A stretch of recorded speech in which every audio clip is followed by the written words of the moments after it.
Two Sides of a Coin, Dharma Talks by Sayadaw Ukkaṭṭha. And A Noble Search, Dharma Talks by Sayadaw Candima Sandima. A Postscript of Dharma Talks by Sayadaw Ukkaṭṭha and Sayadaw Candima Sandima. In Bhikkhu Sayadaw's teachings, I don't include his meditation instruction to yogis. So here I want to describe in gist from his many talks. We also will know why Candima had difficulty in his own practice by following it. At the time when he was following the system, had no knowledge about anything on Dharma. Bhikkhu Sayadaw's practice is not much different from Sunlun Sayadaw's practice because he used the book about him and the practice. One time a very senior and well-known Ukkaṭṭha Sayadaw requested Sunlun Sayadaw to write the practice of Ānāpāna Samādhi for him. In gist was as follows. Even though Tanha could be cut off from the eye door etc. by watching, but with touching, knowing and sati by watching at the body door to cut off Tanha is easy to develop the strong view of mind-body knowledge, nama rupa nana. At the body door contact, phassa, arises, conditioned by contact and feeling arises, vedana, from feeling not let it become craving, tanha, clinging, upadana, and becoming, bhava, by cutting it off with mindfulness, sati, i.e., at feeling. If cut off tanha in this way, vedana not become vedana sana, instead it becomes vedana panna. This part of the instruction was in the letter. Sunlun Sayadaw wrote it from the beginning of Ānāpāna Samādhi up to path and fruition mind states. Bhikkhu Sayadaw did not have much education and knowledge.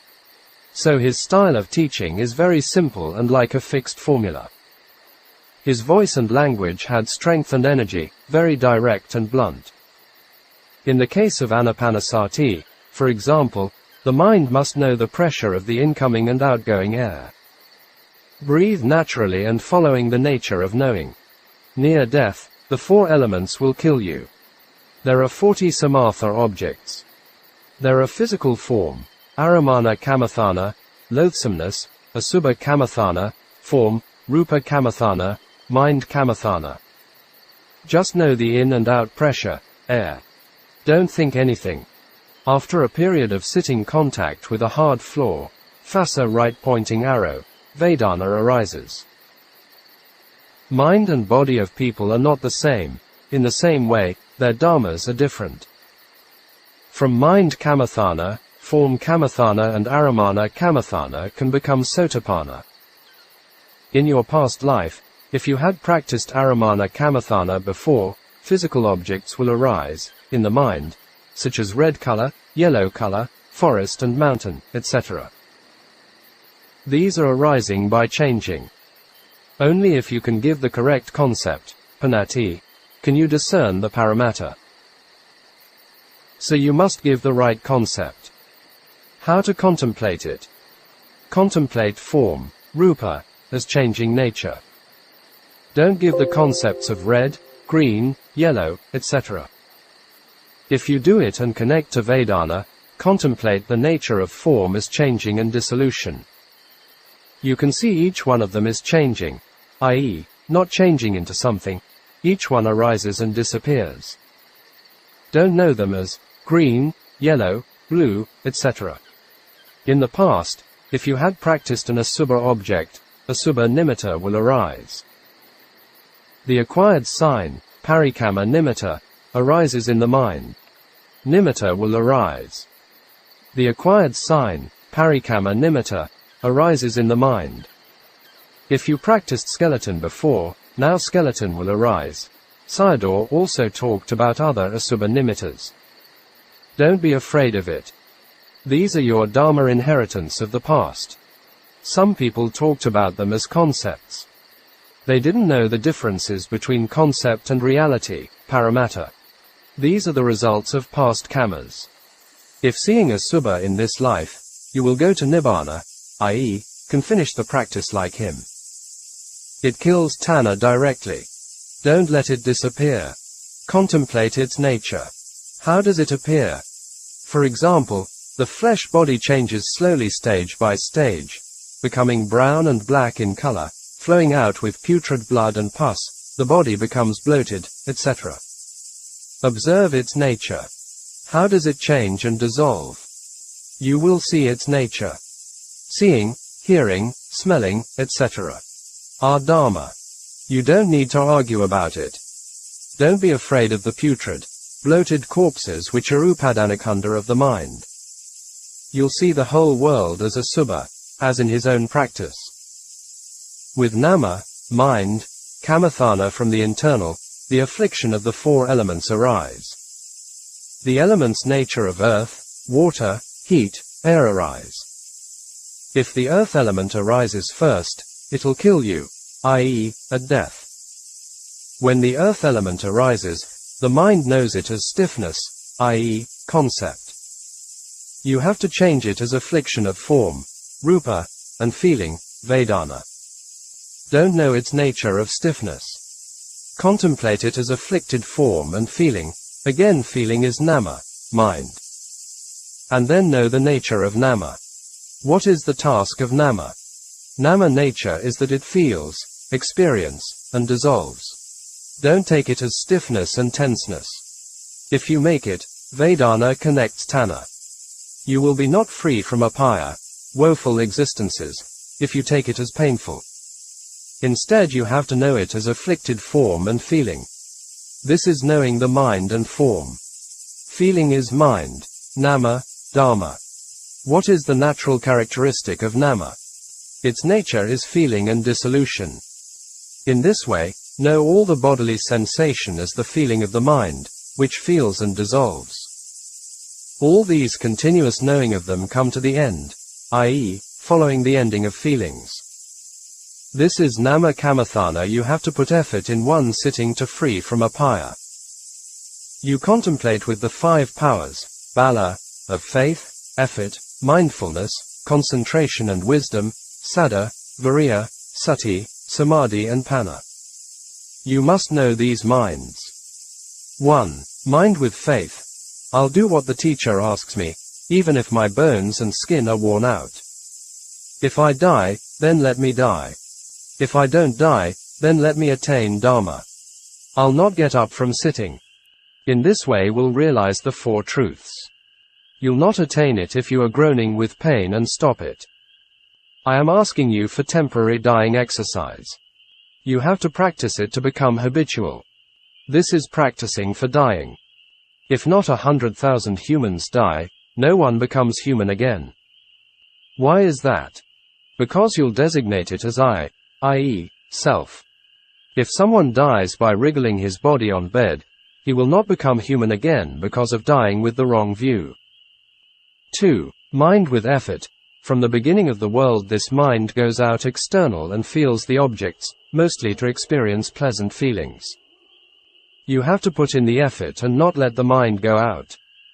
This is mind effort. The Buddha only taught about the mind. 3. Mind with sati. You must always keep sati in mind. If stiffness arises, don't know it as stiffness. Know it as the afflicted form, rupa, with vedana. Vedana is nama dharma. Because I am worried that you will know them as stiffness, tenseness, etc. Sati supports the mind so that it does not become an unwholesome mind, akasala citta, but a wholesome mind, kusala citta. 4. Samadhi mind. The mind does not change and only knows one. 5. Panna mind. Mind, nama, nature is feeling and dissolution, and knowing this is wisdom or knowledge mind. Vipassanā yogis are free from apayas by knowing the mind in this way, if not far from it.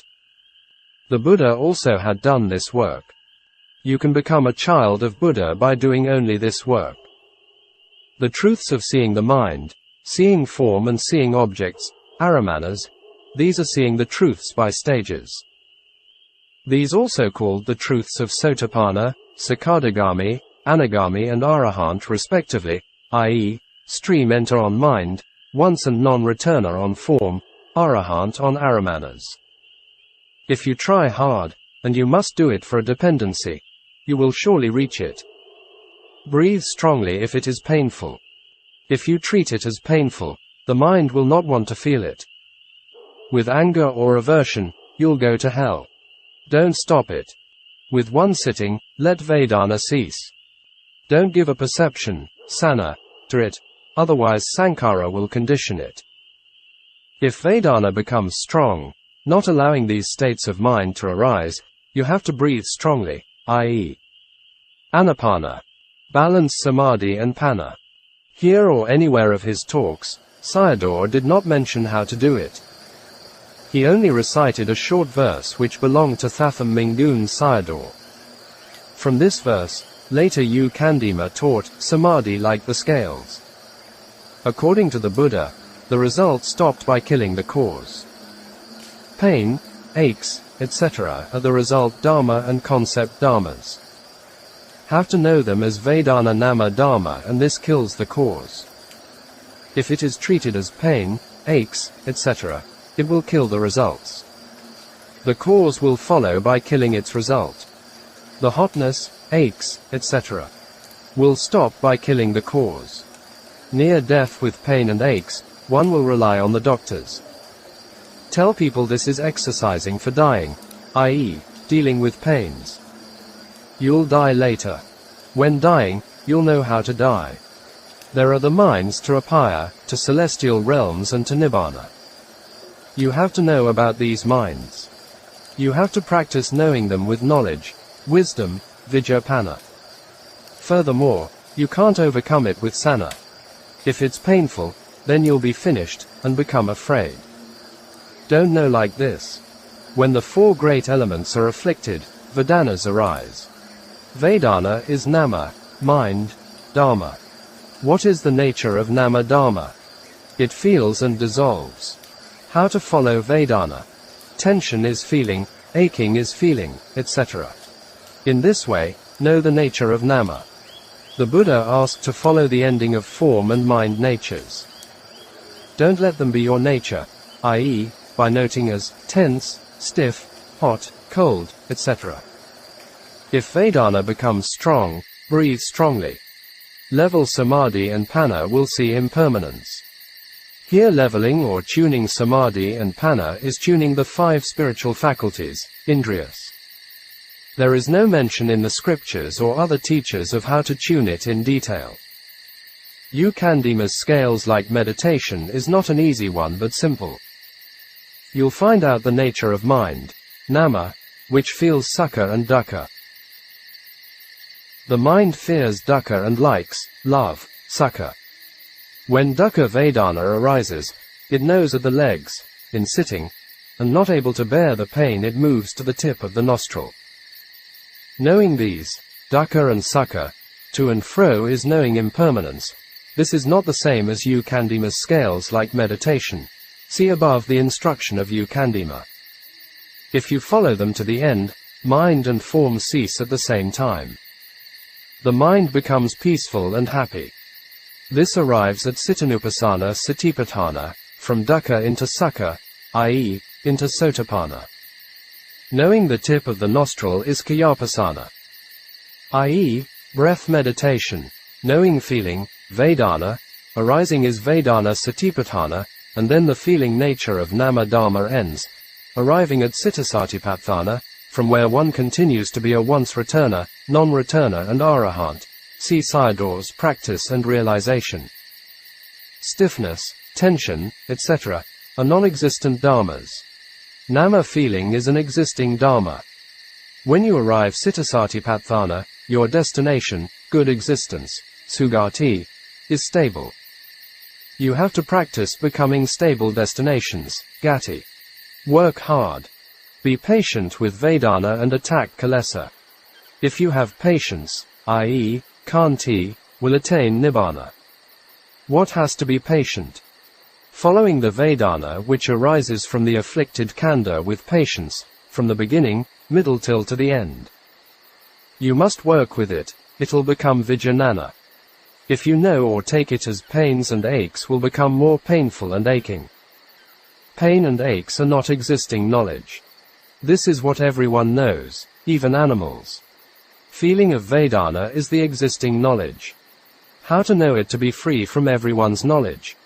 Vedana is mind, nama, dharma. You have to know the mind. If you don't understand the mind, and instead see it as pain and aches, then it is in trouble. Have to go down to apaya, keep this in mind, especially at dying. You only have to know its one nature as feeling and dissolution. And it will become skilled, like in jhana. If you know Vedana feels and dissolves near death, you will go to Sugati heaven, as the Buddha had mentioned. If taking it as pain and aches, you'll become dogs, pigs, chickens and fishes in the water. You all are eating a lot of pigs, chickens, etc. Therefore, if you die, you will become ducks, pigs and chicken and repay your debts with the khandhas. Contemplate Vedana to free from me and mine, not let Vedana connect Tanha. Vedana is the mind which nature feels and dissolves. Hotness, coldness, stiffness do not exist, without clinging Dharma free from the kamas, actions, of going to the 4 apayas. I am correcting your thoughts. Form, rupa, nature is afflicted by its own. Mind nature is feeling on its own. Where are the pains and aches coming from? Only mind and form exist. You don't do the habitual practice, bhavatabha. In the beginning affliction and feeling it, that is knowing with sana, i.e., right and existing perception. This is asking you to contemplate to become samadhi and panna. At Sayadaw mentioned above, humans have to pay their evil debts with khandhas. This is not an exaggeration. Nowadays humans consume or to be consumed a lot of different kinds of animal flesh, where these came from animal farms, and very few were from forests, rivers and seas. Humans cannot expect to be born in forests, because most of the forests were extinct. Mogik Sayadaw also reminded the yogis to practice hard if not had to pay their debts with khandhas as flesh for foods, as pigs, fowls etc. Or toiled for humans as horses, oxen, etc. You were watching outdoor shows for the whole night. There are many kinds of outdoor shows in Burma. Some relate to religious festivals, some for entertainment. Usually it starts from 7 p.m. to until dawn. But when for practice, most Buddhists can't give or use their time or sitting for a short period. Here, Sayadaw referred to practice. If you sit in meditation, you will go to heaven after death. Sitting in recreation will lead to apaya. Among 100,000 people, if one knows only pain and suffering, no one becomes a human being again after death, or is not born in a good destination, sugati. It becomes unbearable at the time of death and will enter apaya. During going and coming, i.e., in daily life, you have to know feeling, experiencing, Vedana and its dissolution, i.e., the same as Soon Lun Sayadaw's way of practice. Sitting meditation is changing apaya destinations with heavenly realms. Pains and aches are upadanam dharma, which are unbearable minds. These are lobha, dosa, moha minds. Knowing of feeling and dissolution is right view, samaditthi. Knowing of pains and aches is wrong view, miccha ditthi. All these are wholesome minds and unwholesome minds. Only these two mind states exist. Kusala chitas and akusala chitta, sugati minds and apaya minds. You have to practice for a fixed destination, gati, and become skilled. Regarding shows and entertainments, I heard a story from a Burmese. There was a well-known traditional Burmese dancer. He worked for his professional career until old age. One of his sons was a famous movie actor. When the dancer died, a village woman had a dream. The dream was the dancer after death taking rebirth at her place in the womb of a she-pig. This news spread widely and became well known. Later the dancer's son bought this piglet and looked after it very well. There is a sutta in Samyutta Nikaya in parallel with this case. It is called Talaputta Discourse, Salayatana SN.42.2. Actor Talaputta asked the Buddha where an actor would take rebirth after death.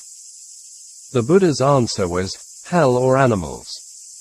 The audiences are also not good either. Nowadays movies, video games, etc. are more and more erotic and violence.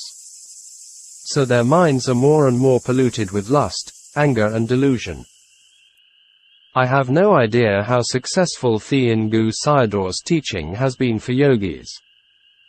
Sayadaw U Candima's teaching seems quite successful.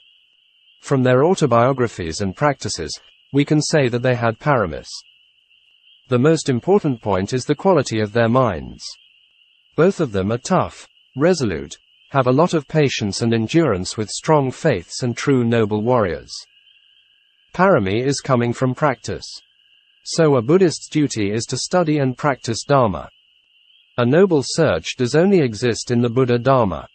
So it is a very difficult and rare chance to encounter.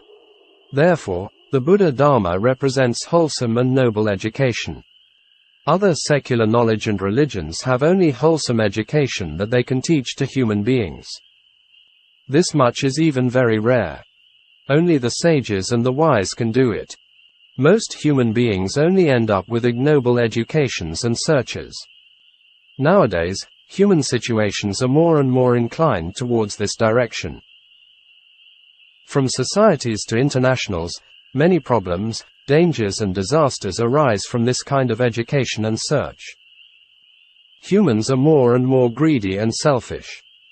It seems to me, only two types of people make this beautiful earth become an unpleasant place: immoral politicians, some world leaders, and very greedy wealthy people, i.e., misuse of power and wealth. The most stupid and foolish thing is arms industries and businesses.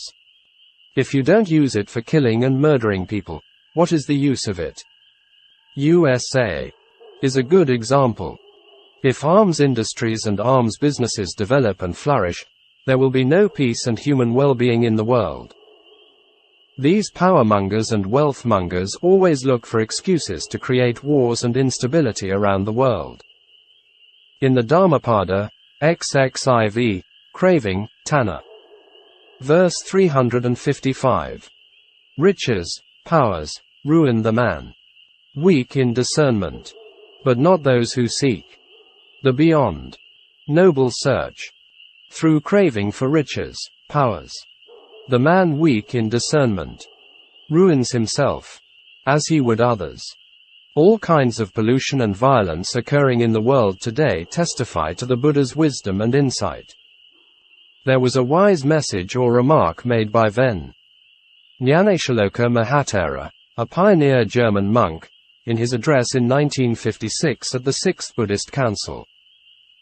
For the Buddha's doctrine forms the only safe and firm road that will keep mankind away from those crude materialistic notions which are the root causes of all selfishness, greed, hate, and therefore of war and cruelty, and of all misery in the world. I will end this noble search with the following story on Tanha, craving and clinging. In Sayadaw U Candima's talk on living, dying and future, he told the story of a woman. She was rich and kept a lot of gold in a safe. Sometimes she was thinking of making merits with it, but because of stinginess and cannot let it go. Unexpectedly one day she died and left everything behind. After she died, the children wanted to divide the wealth among them. What did they find out when they opened the safe? They found out a big Mayao, Burmese, clung to the golds. I don't know it in English. It's similar between a leech and a slug without eyes and mouth with a grey color body, emits liquid like mucus. U Candima said that this animal was spontaneous birth, Opapattika. In Buddhist texts, spontaneous births are only associated with Sampitas, heavenly beings and hell beings only, and never mentioned animals.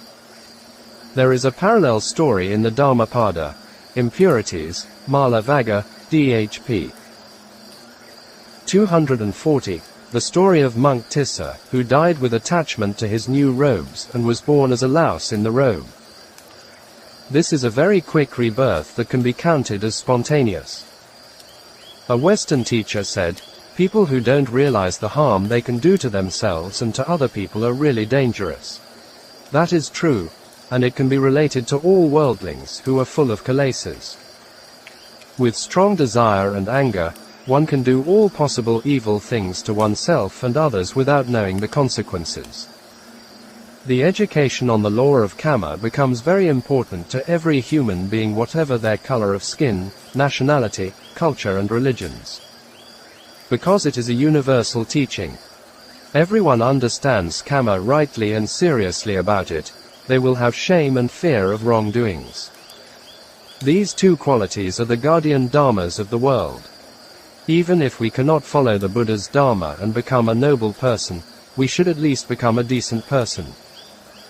It's not only to create peace, harmony and well-being in this life, but also the future life to come.